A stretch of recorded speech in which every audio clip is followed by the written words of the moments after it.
Ginawa niya yun sa akin kahit alam niya na buntis ako. Wala talaga pinagkaiba yan sa tanggol tsaka matandang yan. Parehas demonyo. David, yung bibig mo, ha? Totoo naman ah. Ano totoo? Tumigil ka na nga. Camille, nandito ka ba nung dumating si Tindeng? Opo. Anong totoong nangyari? Ayan na naman si Camille. Kinakausap ba kita? Ano? Anong totoong nangyari? Totoo pong pumunta po dito si Lola Tindeng at hinahanap po si Tito Rigor. Tapos nung nakita niya po si Tita Lena, sinugod po ni Lola Tindeng. Nagkatutukan pa nga po ng baril at barisong eh. Ano? Opo. Totoo naman pong nagkasampalan sila.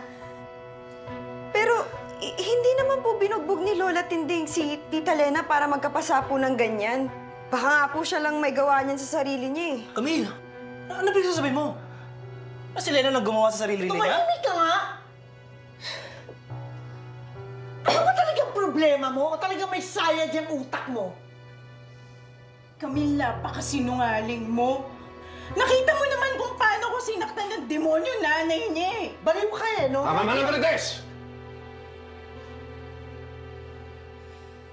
Rigor, hindi ko naman ipapahamak yung sarili ko eh. Kasi si baby yung madidelikado eh. Tigilan mo na nga yung baby-baby mo dyan!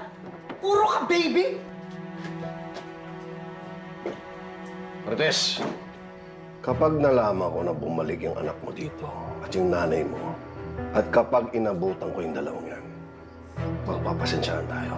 Rigor, narinig mo kung ano yung totoong nangyari. Ano ka ba? Hindi ko paniniwalaan si Camille! Dahil noon pa man, kampi nakitinding yan. Hindi ko paniniwalaan na isang tao, hindi ko kaano-ano. Sino paniniwalaan mo? Yung hindi mo kaano-ano si Lena? Sige! Tuluyan mo nang ipalaso yung utak mo!